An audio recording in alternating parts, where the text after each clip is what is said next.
प्रेम से बोलिए स्वामी जी महाराज की जय। आज एक बार फिर हम सब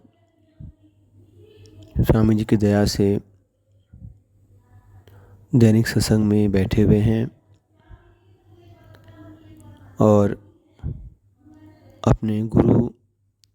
की शिक्षाओं को याद करने और उस पर चलने के संकल्प के साथ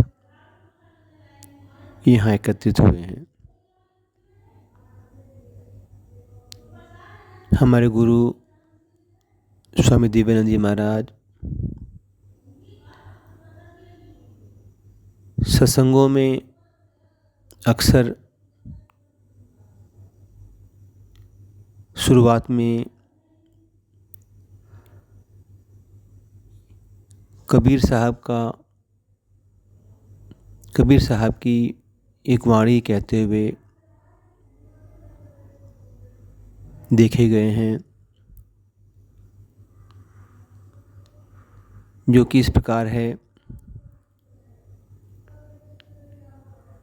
कि परमात्मा की भक्ति करने के लिए हमें यह मानव जीवन मिला है।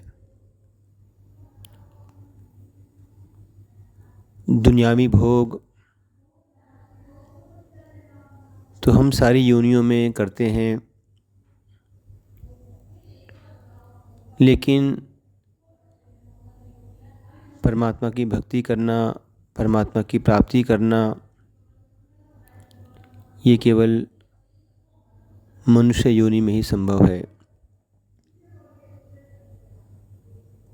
स्वामी जी कहा करते थे कि मनुष्य जीवन का उद्देश्य परमात्मा की भक्ति करना है, परमात्मा की प्राप्ति करना है और इस जीवन को पाकर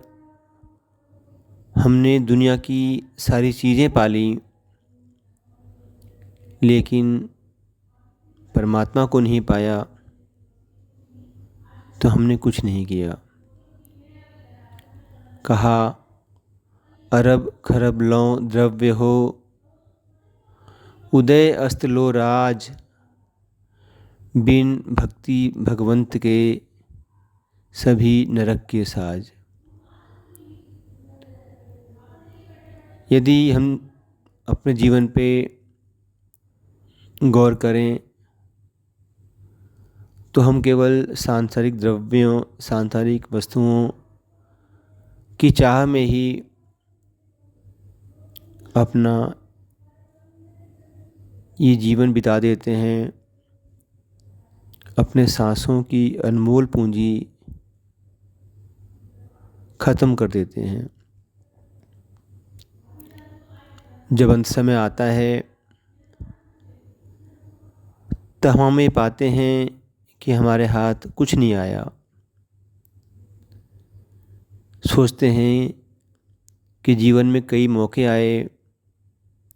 जब हमारे मन में भक्ति करने की बात आई, जब परमात्मा की दया से हमारे मन में ध्यान पे बैठने की बात आई, सत्संग में जाने की बात आई, लेकिन हमने उन क्षणों को यूं ही जाने दिया। परमात्मा के द्वारा भेजी हुई उस प्रेरणा पे हमने गौर नहीं किया और वो समय भी हमने दुनिया में ही बिता दिया। अंत समय जब हम खाली हाथ जाते हैं तो अंदर ही अंदर बड़ा पछतावा होता है, लेकिन बहुत से जीव ऐसे भी होते हैं जिनके पास पछतावे का भी समय नहीं होता। वो तो दुनियावी चीज़ों के चिंतन करते करते ही समाप्त हो जाते हैं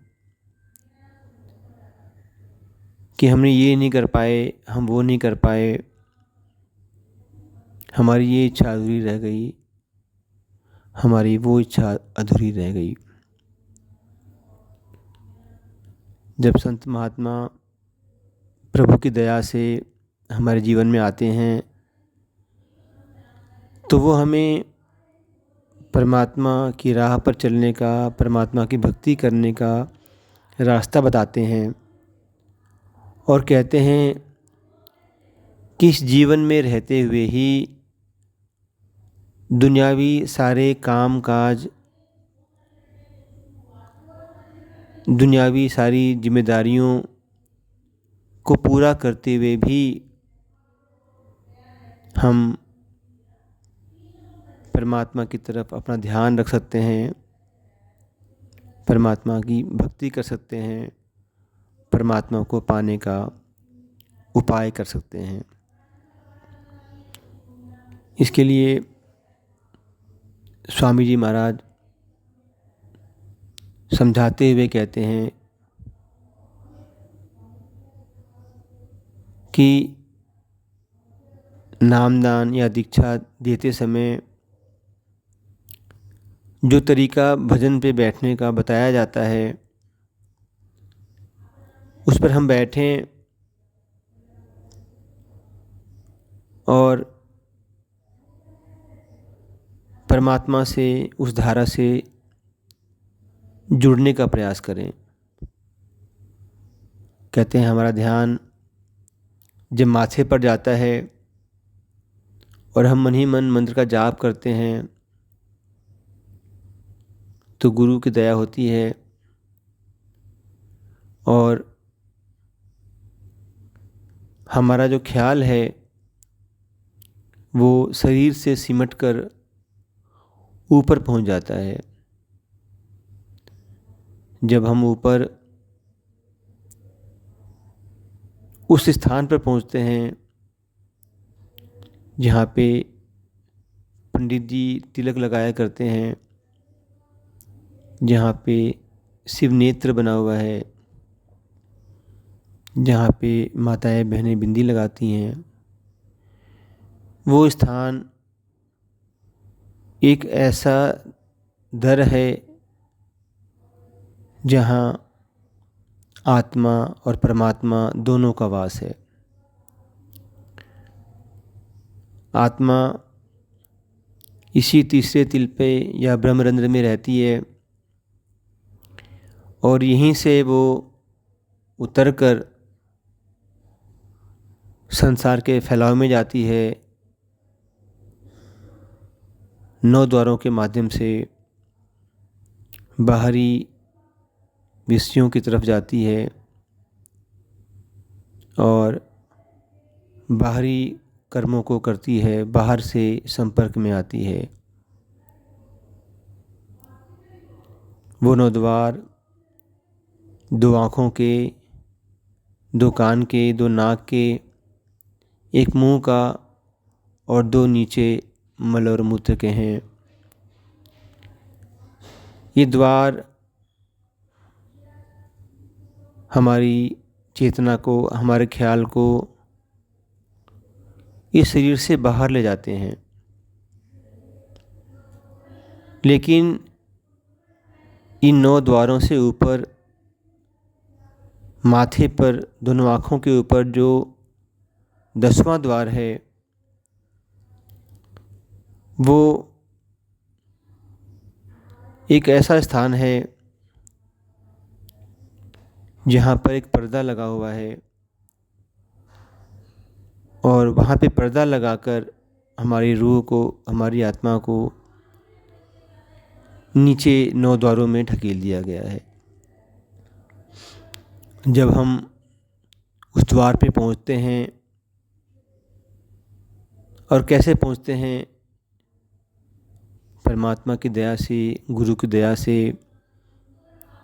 जब हमारा प्यार परमात्मा से, गुरु से जुड़ता है, जब दुनिया की व्यर्थता का हमें बोध होता है और हम मन, वाणी और कर्म से उस परमात्मा से जुड़ना चाहते हैं, दुनिया के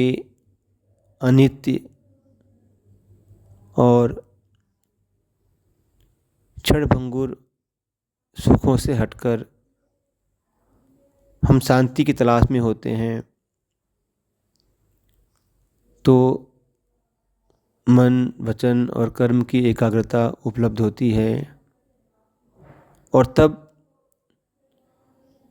हमारा वो पर्दा हट जाता है और हम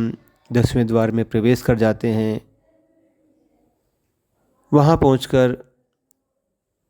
जो हमारा सबसे पहला अनुभव होता है वो ये कि हम तो शरीर से अलग हैं। शरीर नीचे जड़ पड़ा है और हम इस जड़ भारी शरीर को देखने वाले होते हैं और तब पाते हैं कि हम तो चेतना है, जीवित जो तत्व शरीर के अंदर है वो इस शरीर से अलग है। हम इस बात के साक्षी बन जाते हैं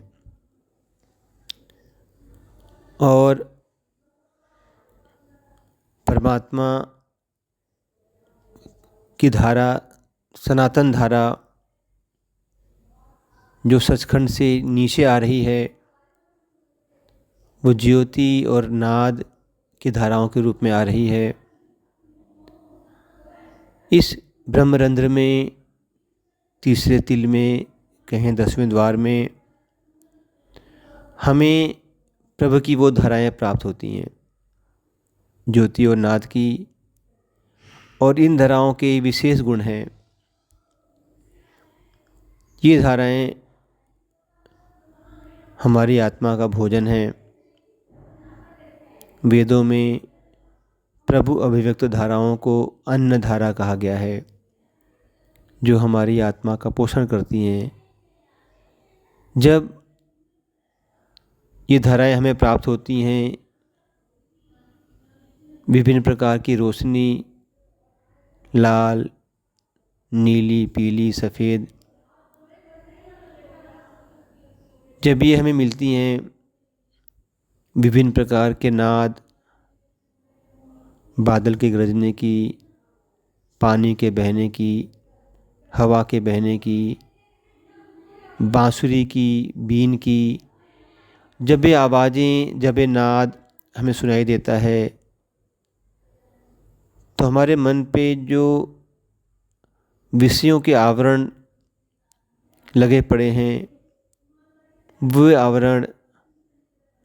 गलने लगते हैं, नष्ट होने लगते हैं और हमारी आत्मा का शुद्ध स्वरूप प्रकट होने लगता है।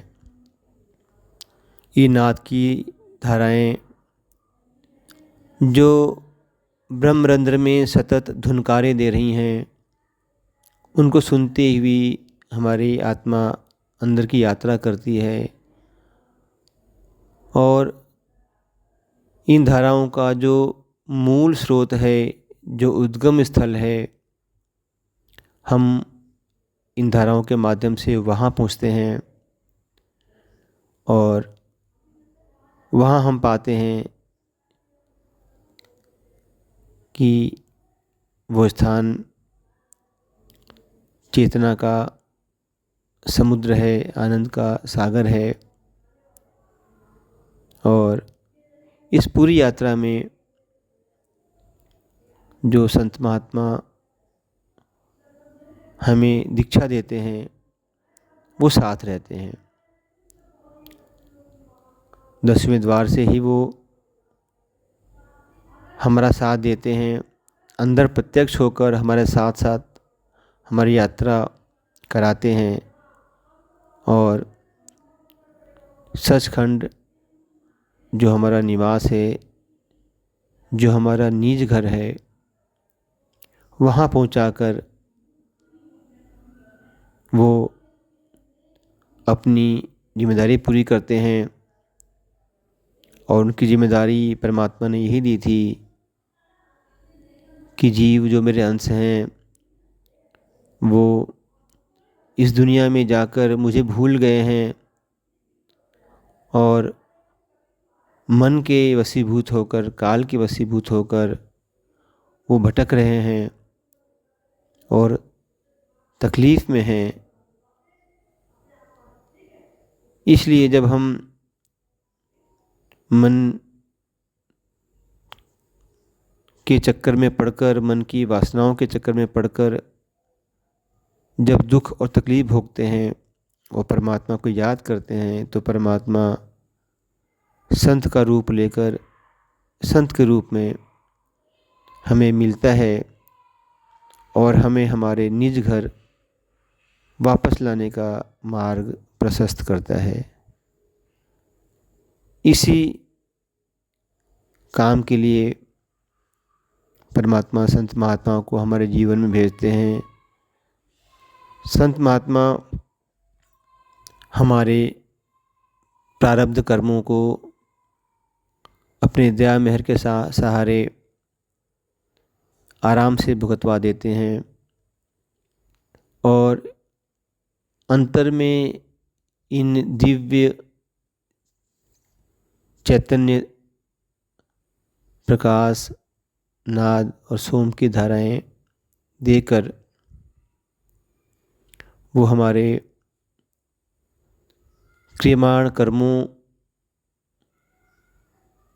में नए बंधन ना बने, उसका भी उपाय करते हैं। हम जो भी कर्म करते हैं इन धाराओं से जुड़कर, वो कर्म परमात्मा की मर्जी में होते हैं। हम उन कर्मों के कर्ता नहीं होते, इसलिए वो कर्म हमें बांधते नहीं, उन कर्मों के बंधन में हम नहीं होते, क्योंकि कर्ता ही भोक्ता होता है। जो दृष्टा है वो तो केवल साक्षी है, तो वो कर्म उसे नहीं व्यापते, नहीं बांधते। ये सतत सोम की धाराएं हमारे जन्मों जन्मों के संचित कर्मों को दग्ध कर देती हैं, जिससे हमें नए जन्म भी नहीं लेने पड़ते। तो गुरु की दया से संत मत में बताया जाता है कि 4 जन्मों के अंदर हम अपनी यात्रा पूरी कर लेते हैं, लेकिन जो गुरु से ऐसा प्रेम करता है कि उसके मन में दुनिया में कुछ भी आए जाए कोई तकलीफ़ नहीं होती, कोई पीड़ा नहीं होती, गुरु पे अटूट प्रेम रखता है, दृढ़ विश्वास रखता है, एक क्षण को भी जिसका मन नहीं डोलता, उसे अगला जन्म नहीं लेना पड़ता, इसी जन्म में उसे सारे कर्मों से मुक्ति मिल जाती है और वो अपने निज घर, निज धाम वापस पहुंच जाता है। हमारे कर्मों के हिसाब से गुरु हमें अंतर में ज्योति, नाद, सोम की धाराएं देता है, जिससे कि हमारे जो बंधन हैं वो छूटते जाएं, हमारी आत्मा पे जो मलावरण चढ़े हैं वो उतरते जाएं और जिस प्रकार शुद्ध सोने से कोई जेवर नहीं बनते और जेवर को यदि हम आग में पिघलाते हैं तो उसकी सारी गंदगी नष्ट हो जाती है और शुद्ध रूप में सोना हमें प्राप्त होता है, लेकिन फिर उस सोने से कोई जेवर नहीं बनते। इसी प्रकार जब आत्मा शुद्ध रूप में आ जाती है, उसके मलावरण नष्ट हो जाते हैं, तो वह पुनः जन्म मरण के बंधन में नहीं आती, शरीर रूप में नहीं आती, वो परमात्मा में मिल जाती है, वहाँ से फिर उसका लौटना नहीं होता। इसी राह पर चलाने के लिए और आनंद की इसी यात्रा को कराने के लिए, इसकी प्राप्ति कराने के लिए संत महात्मा हमारे जीवन में आते हैं। और हम सबका सौभाग्य है कि हमें संत मत में आकर पूज्य स्वामी जी महाराज से दीक्षा लेकर इस रास्ते का ज्ञान मिला। और अब हमारी ये जिम्मेदारी है कि हम अपने गुरु के बताए हुए इस रास्ते पर चलें, ताकि हम अपने जीवन में आने वाले सुखों दुखों से मुक्ति पाएं और हमेशा हमेशा के लिए उस परमपिता परमात्मा की शरण पा जाएं, उसकी गोद में पहुंच जाएं, उससे एकाकार हो जाएं, ताकि हम चिर शांति और चिर आनंद में रह सकें। वैसे तो बताया जाता है कि वहाँ कोई रहने वाला नहीं होता, क्योंकि बूंद जब सागर में मिल गई तो बूंद खत्म हो गई, उसका अस्तित्व नष्ट हो गया, वो तो सागर ही बन गई। तो ऐसे ही जब हम परमात्मा को पाने वाले बनेंगे तो हम पाएंगे कि अब हम नहीं रहे। इसी स्थिति के लिए कबीर साहब ने कहा है, हेरत हेरत हे सखी, रहा कबीर हेराए, बूंद समानी समुद्र में, सो कत हेरी जाए। तो ऐसी स्थिति में न कोई पुनर्जन्म है, न कोई दुख, क्योंकि जब अपना अस्तित्व ही नहीं है तो फिर कुछ भी नहीं रहा। हम परमात्मा के अंश हैं और परमात्मा की गोद में समाकर हम शांति और आनंद की प्राप्ति कर सकते हैं। इस रास्ते पर चलाने के लिए संत महात्मा इस दुनिया में आते हैं और सत्संग जारी करके इसकी शिक्षा हमें देते हैं और बार बार हमें याद दिलाते हैं कि यही हमारा अंतिम पड़ाव है, अंतिम मंजिल है। यदि हम केवल दुनियावी कामों में ही रह जाएंगे तो हम बार बार जन्म मरण के चक्कर में पड़े रहेंगे और सुख और दुख दोनों भोगते रहेंगे। तो इतना ही कह के मैं अपनी बात को समाप्त करता हूँ और सब भाई बहनों से जो यहाँ उपस्थित हैं उनसे यहाँ